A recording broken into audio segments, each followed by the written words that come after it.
وہ رضا آدھا حسرت بریلی کے شام. قبر اور زمین کی پکار. اے غفلت انسان، یہ خاکدان گیتی پر جس پر تو اپنی فانی اور حادث عارضی زندگی کے شب و روز پورا کر رہا ہے. یہ فرش جس کی چھاتی پر تو عیش و آرام میں پھنس کر عقبہ کو بھول چکا ہے، عقبہ کو بھول چکا. یہ دھرتی تجھے ہر روز بار بار پکار کر کہتی ہے، یہ زمین تیرے دماغ کو جھنجھوڑ جھنجھوڑ کر یاد دلاتی ہے کہ میری چھاتی پر سفر حیات طے کرنے والے انسان ذرا دل کے کانوں سے سن، ہوش و گوش سے سن، ہوش و گوش سے سن، غفلت کے ڈانٹ لگا کر سن. تو میری پیٹھ پر ہمیشہ نہیں رہے گا، بلکہ تجھے ایک دن میرے پیٹ میں بھی آنا ہوگا. یاد رکھ،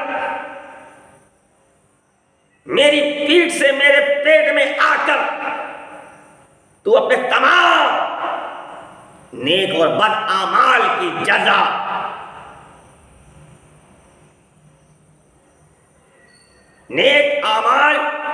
نیک اور بد اعمال کی جزا سزا پا کر رہے گا جو تو نے میرے پیٹھ پر کیے ہیں. اے اولاد آدم، یاد رکھ، میں غربت کا گھر ہوں، میں تنہائی کا گھر ہوں، میں مٹی کا گھر ہوں. آج تو میرے پیٹ پر ہنستا ہے، کل تجھے میرے پیٹ میں آ کر رونا ہوگا. آج تو میرے پیٹ پر نرم نرم گدے، گرم گرم بستروں پر سونا پسند کرتا ہے، کل تجھے میرے پیٹ میں مٹی میں سونا ہوگا. آج تو میرے پیٹ پر روشنیوں میں چہل پہل میں رہنا پسند کرتا ہے، کل تجھے میرے پیٹ میں تاریکیوں میں تنہائی رہنا ہوگا. کل میرے پیٹ میں تاریکیوں میں تنہا رہنا ہوگا. آج تو میری پیٹ پر کود کود اکڑ اکڑ کر سینہ تان تان کر چلتا ہے، کل تجھے میرے پیٹ میں دبا رہنا ہوگا. جب میری دبوچ تیرے بدن پر پڑے گی تو تیرے جسم کے ادھر کے پسلی ادھر اور ادھر کے پسلی ادھر ہو جائے گی. ایک دوسری روایت میں ہے کہ قبر یہ بھی کہتی ہے، اے غفلت انسان، میرے اندر آنے کے لیے سامان پیدا کر. ایک کمزور انسان اپنی زندگی میں اپنے جان پر رحم کر، اپنی زندگی میں اچھے اعمال کر، اپنے اوپر رحم کرے گا. اگر اپنے اوپر رحم کرے گا تو میں جب تیری ملاقات مجھ سے ہوگی تو میں تجھ پر رحم کروں گی. میں وہ گھر ہوں جو شخص فرما بردار بن کر اس میں داخل ہوگا وہ قیامت کے دن خوش و خرم نکلے گا. جو نافرمان ہو کر اس میں داخل ہو قیامت کے دن ہلاکت کے ساتھ نکلے گا. جب مردہ قبر میں رکھ دیا جاتا ہے تو قبر پکار کر کہتی ہے اے غفلت انسان، میرے پیٹ پر دھوکہ دے کر زندگی گزارتا رہا، اپنی نگاہوں سے لوگوں کو دیکھا، اپنی نگاہوں سے لوگوں کو دیکھا کہ دنیاوی زندگی کے دھوکے میں رہے، اچانک موت آ گئی، قبر میں رکھ دیے گئے، مشاہدہ کے باوجود تو نے کوئی عبرت حاصل نہیں کی۔ عزیزان ملت اسلامیہ، یہ دنیا، اس دنیا کی مثال ایسی ہے جس طرح چمن کا مالی پھولوں کے پودوں سے مسکراتے ہوئے پھول توڑ لیتا ہے، اسی طرح مالک صرف عمر رشیدہ ہی کو نہیں بلکہ صحت مند نوجوان کو بھی موت کے گھاٹ اتار دیتا ہے۔ جس طرح چمن میں کچھ کلیاں گلہائے پژمردہ ایک معمولی ہوا کے جھونکے سے گر جاتے ہیں، اسی طرح دنیا کی کچی کلیاں گلہائے پژمردہ یعنی بچے جوان بھی ذرا سے درد اور تکلیف کے جھونکوں سے موت کی گود میں آ پہنچتا ہے۔ عزیزان ملت اسلامیہ، چمن میں گل بھی ہوتے ہیں، خار بھی ہوتے ہیں، اسی طرح دنیا میں گل بھی ہے، یعنی مومنین صالحین بھی ہیں، خار یعنی کافرین مشرکین منافقین گنہگار بندے بھی ہیں۔ مالک چمن سے جب پھول توڑ لیتا ہے تو اچھی طرح حفاظت سے رکھتا ہے، کانٹوں کو کوڑے پر پھینک دیتا ہے یا آگ کا ایندھن بنا لیتا ہے۔ اسی طرح وہ خالق کائنات، گلہائے مومنین، گلہائے کائنات یعنی دنیا کی مومنین صالحین متقین لوگوں کو بہشت کی بہاروں میں بہت عیش و آرام کے ساتھ رکھتا ہے، اور خار یعنی کافرین مشرکین منافقین بدکاروں کو دوزخ کے کوڑے میں پھینک کر دوزخ کا ایندھن بنا لیتا ہے۔ دوستو، احکام خدا بندی اور فرمان مصطفیٰ کے صدقے میں ہمیں جنت کا پھول بنائے، آمین۔ ایک بار ذرا بلند آواز سے درود شریف پڑھ لیں، اللہم صلی وسلم سیدنا و مولانا محمد و بارک صلاۃ و سلام علیک یا رسول اللہ صلی اللہ تعالی علیہ وسلم۔ عزیزان ملت اسلامیہ، آپ کو معلوم ہو گیا ہوگا کہ چمن کا پتا پتا دنیا کا لہجہ لہجہ ہمیں موت فنا کا پیغام پیش کر رہا ہے، اور یہ بھی حقیقت ہے کہ آج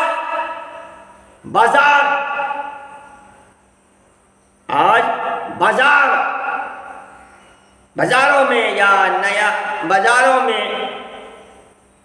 یا دنیا میں کسی چیز کی کمی نہیں ہے۔ آج دنیا میں کسی چیز کی کمی خاکدان گیتی کے سینہ پر نہیں، ایک سے بڑھ کر ایک ادیب پایا جاتا ہے۔ اس دنیا میں سخن پروازوں کا ہجوم بھی ہے، فصاحت و بلاغت کے تاجدار بھی ہیں، میدان شعر و ادب کے شہسوار بھی ہیں، بے شک، مگر کیا انہوں نے کبھی لفظ دنیا کے معنی مطلب کو بھی سمجھا ہے یا سمجھایا؟ لفظ دنیا کی بھی تحقیق کر کے اس سے درس حاصل کرنا چاہیے۔ لغت اٹھا کے دیکھو کہ لفظ دنیا بھی اس بات کا پتہ دے رہا ہے اس دنیا میں رہ کر آخرت کو بھول جانے والے انسان، یہ دنیا بہت کم مدت تک رہنے والی ہے، یہ دنیا بہت کم مدت تک رہنے والی ہے۔ عزیزان ملت اسلامیہ، اے ابن آدم، اے آدم کی اولاد، ذرا لفظ ابن آدم کے مفہوم معنی پر غور کر۔ ابن آدم بھی تجھ کو تنبیہ کر رہا ہے کہ اے آدم، جب تک تجھے دم آ رہا ہے تو ابن آدم ہے، جو ہی دم رک گیا پھر مٹی کا ڈھیر بن گیا۔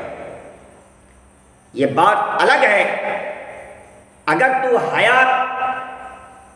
حیات دنیاوی میں نفسیات کو فنا کر دے، پھر دم رک جائے، بعد میں بھی زندہ، گویا کہ یہ تیری ذات، یہ تیری زندگی کا دار و مدار اچھے چلتے دم پر ہے، تو پھر دم دینے والے خالق و مالک کا شکر یہ ادا نہیں کرتا۔ ہر ایک دم پر تیرے ذمہ اس کا شکر یہ ادا کرنا لازم ہے۔ اور نہ جانے کہ ایک دن میں کتنے دم لیتا ہے، کیا ان تمام دموں پر شکر خدا بندی ادا کرتا ہے؟ عزیزان ملت اسلامیہ، اب میں آپ کو ایک واقعہ بتاتا ہوں۔ ایک بزرگ کے پاس ایک مرید نے خواب کا بیان اس انداز میں کیا ہے کہ عالم خواب میں تر و تازہ صحرا سے گزر رہا، اچانک میری نگاہ نے دیکھا کہ ایک شیر میرے پیچھا کر رہا ہے، ایک شیر میرے پیچھے چلا آ رہا ہے۔ جو ہی میری نظر شیر کی جانب پہنچی، میں پسینہ پسینہ ہو گیا، جو ہی میں پسینہ پسینہ ہو گیا، مارے ڈر کے میں فوراً اپنی حفاظت کی غرض کے تیز دوڑنا شروع کر دیا۔ جو ہی میں بھاگنا شروع کیا، شیر نے میرا تعاقب کیا، میں آگے شیر میرے پیچھے پیچھے چلا آ رہا، دوڑتے دوڑتے میں تھک کر چلنے سے عاجز ہونے لگا۔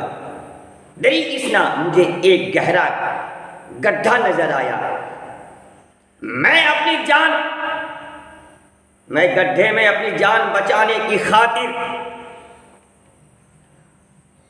کود جانے کا قصد کیا تاکہ شیر کے سخت حملے سے میں نجات پا سکوں، جان بچا سکوں۔ لیکن جو ہی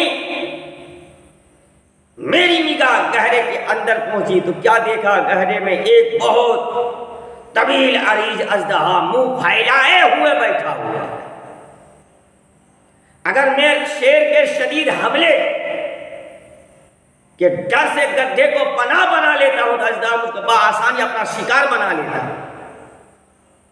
یہ نقشہ دیکھ کر میرا تعاقب میں کہ شیر روبرو گہرا میں اژدہا منہ پھیلائے ہوئے بیٹھا ہے،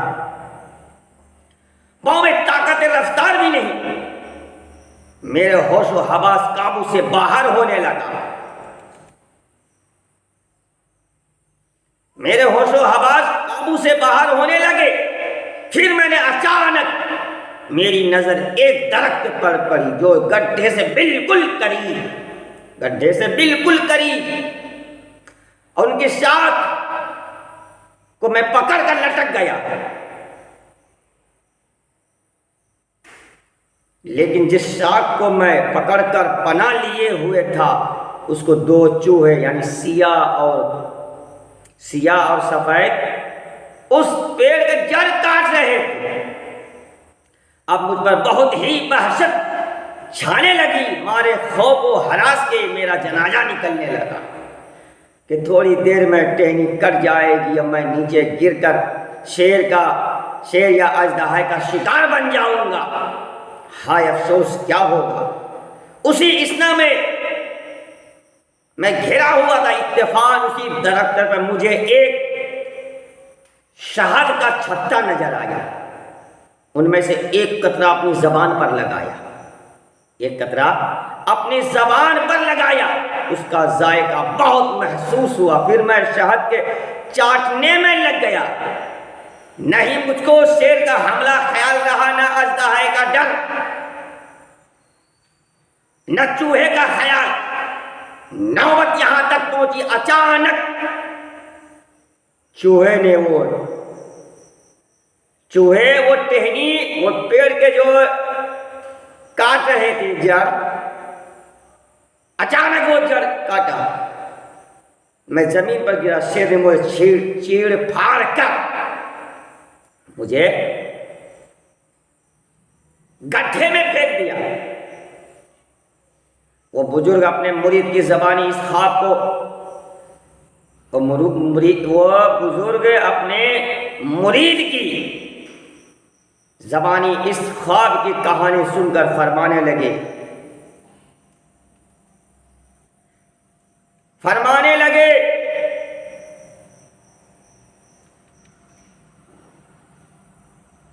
کہ اے میرے مریدو، اے میرے مریدو، یاد رکھ۔ وہ بزرگ اپنے مرید کی زبانی یہ سن کر فرمانے لگے کہ اے میرے مرید، خواب افسانہ نہیں ہے بلکہ یہ حقیقت ہے۔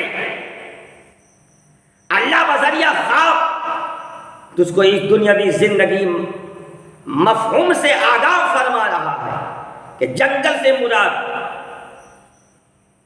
مراد دنیا ہے، اور شیر سے مراد موت۔ آدمی اس سے کتنا بھاگے مگر ہر دم ساتھ، کسی طرح بھی اس سے چھٹکارا نہیں۔ یاد رکھ ہر آن آخر موت ہے، یاد رکھ ہر آن آخر موت ہے، بن تو مت انجان آخر موت ہے۔ مرتے جاتے ہیں ہزاروں آدمی، مرتے جاتے ہیں ہزاروں آدمی، عاقل و نادان آخر موت ہے۔ اور بار بار علمی تجھے سمجھا چکے، بار بار علمی تجھے سمجھا چکے، مان یا مت مان آخر موت ہے۔ اژدہا تیرے بداعمال ہے جو قبر میں ڈسیں گے، اور ٹہنی یہ تیری عمر ہے۔ دو چوہے وہ رات اور دن ہے جو عمر کی شاخ دن بدن کاٹ رہے۔ سفید چوہا دن اور سیاہ چوہا رات۔ شہد کا چھتا جو ہے دنیا کی فانی شہوات ہیں اور محبت ہے، جن میں انسان مشغول ہو کر موت و قبر و جزا و اعمال بد سے غافل ہو جاتا ہے، اس کو آخرت کا بالکل خیال ہی نہیں رہتا۔ پھر جب موت آ جاتی ہے تو حسرت اور شرمندگی کے علاوہ کچھ بھی حاصل نہیں ہوتا۔ عزیزان ملت اسلامیہ،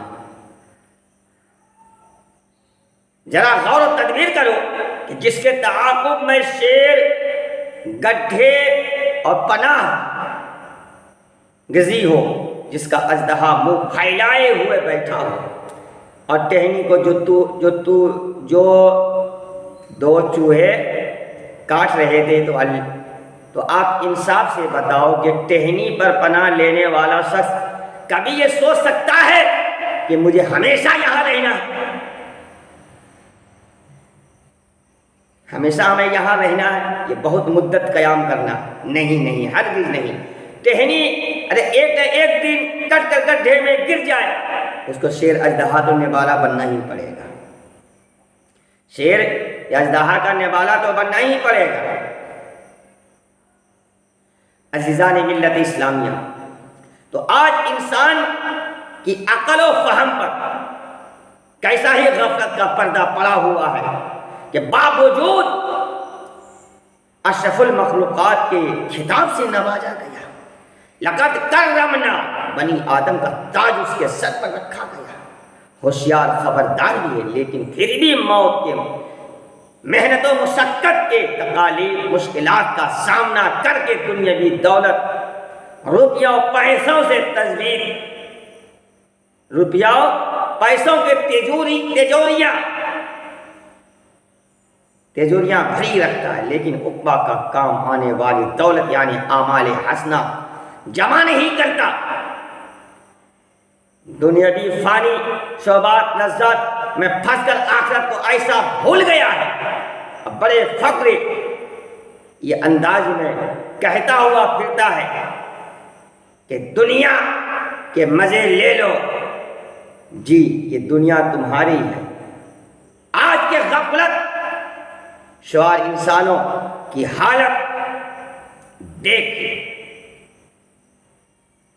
یہ حالت دیکھ کر کسی اہل شاعر نے کیا ہی خوب کہا ہے، نہ جانے اس میں کیا گزرے سرے منزل پہنچنے تک، نہ جانے اس میں کیا گزرے سرے منزل پہنچنے تک، غبار کارواں کو ہائے جو منزل پہنچتے ہیں۔ عزیزان ملت اسلامیہ،